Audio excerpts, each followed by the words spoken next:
If you think you're having a little bit of deja vu, you're probably right. It's time to revisit the Corsair build.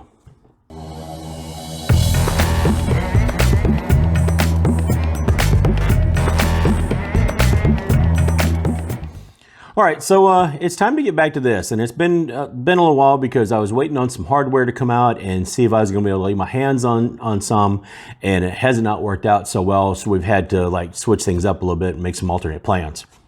When last we looked at this, we had the power supply, we had the fan kit, and the memory, and the case, of course. The case, we're going to go back over that again, just for those of you that may be joining late.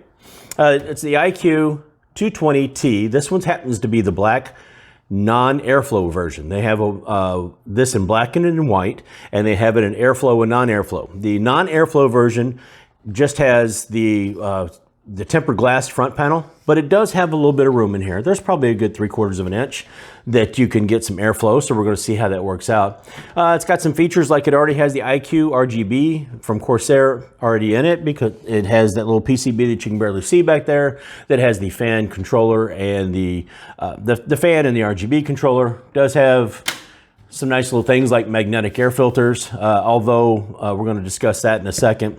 We were originally going to plan on putting the fan kit, or I was originally planning on putting the fan kit in, 2 on the top and 1 in the back here. It is RGB as well, but we did something a little bit different because during Black Friday, I found a pretty good deal on a 240 AIO.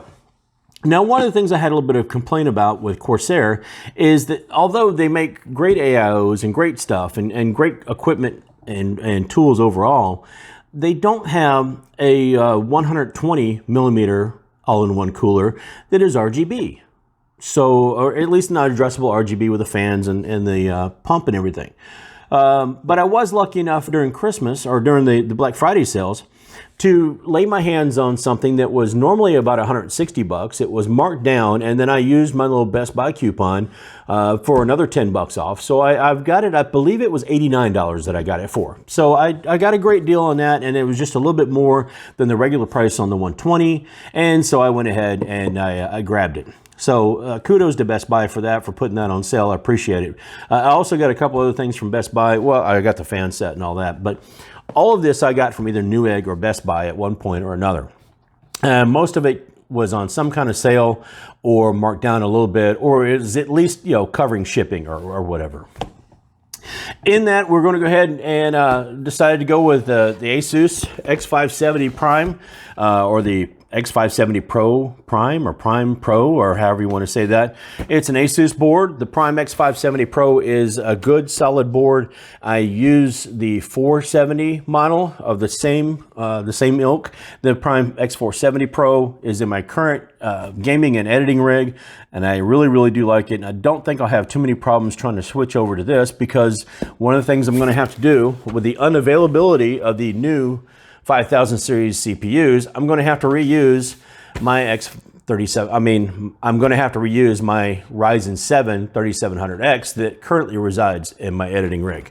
Not to fear though, because when I turn that into a gaming rig, I have a 3600X that will do just fine. The other cooler is still in here that I won't be needing, so maybe I can use that on that to get a little bit extra out of it. I believe I did already mention the memory. The memory is 3600 speed. It's DDR4 with a cache latency, I believe, of 18.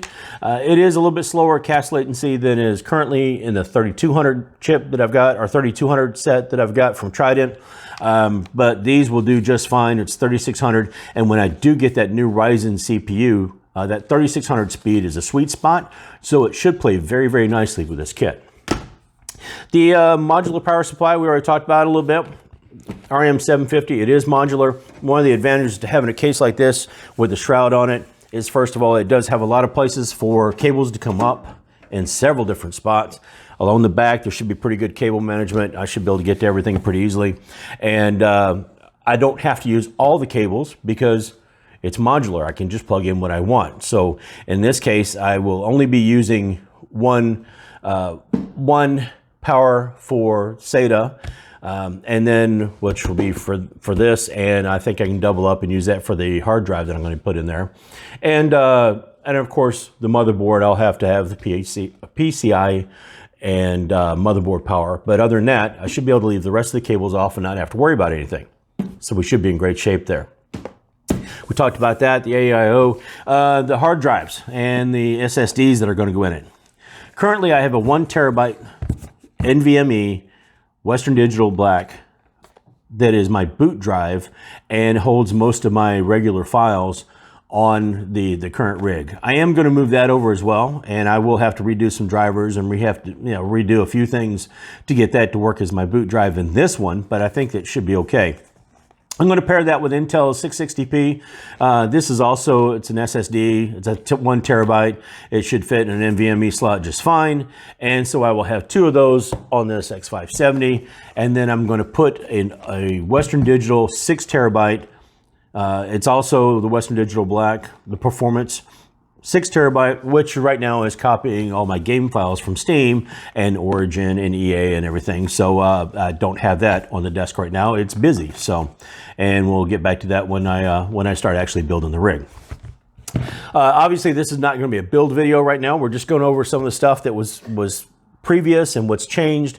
I will have to divide this up into 2 parts because with copying files and with some of the stuff that I had to wait on, I just didn't have time to try to do this all at one time.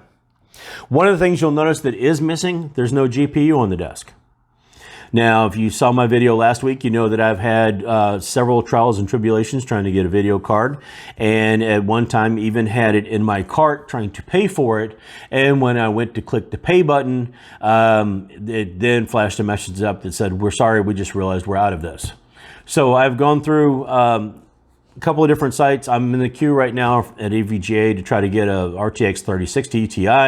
I'm also trying to get an AMD 6800, so we'll see how all that goes. Maybe there'll be a little bit more luck after the first of the year, but for the time being, the RTX 2070 that is in my current rig will have to come out and come over to this rig, and then when the new ones come available, I can go ahead and move that back to what is going to become a new gaming rig, and we'll do that build soon too. I'll have to use a different GPU as a placeholder for that. We'll cross that bridge when we get to it, or maybe in this case we'll burn that bridge when we get to it. I don't know. Now, you made your bed, so now you have to jump on it.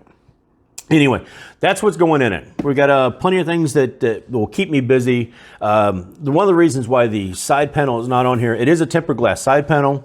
It's not on here because I have been trying to plan out everything that has to go in it. It's a good idea when you do a new build, just to kind of plan where everything is going to go. Originally, there was going to be some fans up here and here. We've changed that to the AIO, and I just want to make sure everything fits and all the cables are going to be good, and then I can go ahead and start putting things in, and we'll go ahead and do the video on that. Hopefully this weekend. If I'm lucky, I can try to get it done this weekend, get it edited, and maybe out by, I don't know, Sunday evening or Monday evening. Fingers crossed. We'll see how that goes. Anyway, I do have some other content that I'm working on too. We'll just see how that falls into place. And who knows? We'll find out when we get there, right? But anyway, that's all I got for right now. I'm sorry it's not a longer video. It is what it is. I just wanted to make sure that we kind of touch base on this again before I just went back and said, oh, by the way, here's the Corsair build. And everybody said, what? Huh? You said you were going to do that like 3 months ago. Yeah, I did. But that's where we are. We're going to go ahead and do it now and hopefully get everything knocked out and taken care of and get this thing up and running and see how she does. So as always, folks, you're welcome to like, hit the thumbs up, hit the thumbs down if you really have to, but I'd rather you didn't. Leave me any kind of feedback you want to. What would you do different? Are you looking to try to do a build? Are you frustrated because you can't get a new CPU or GPU? Leave me all those comments in there. And it's Christmas time. I'd love to have new subscribers for Christmas. So if you don't mind hitting that red button down there, that'd be awesome. That'd be totally awesome. And hopefully we'll get this all set up and going. And we'll also do a video of how my year went. Well, that'll be coming up too. But anyway, for the time being, I just wanted to go back over and show you what was going to go in this now that I actually have a chance to work on it. So until next time, folks, I'll see you later.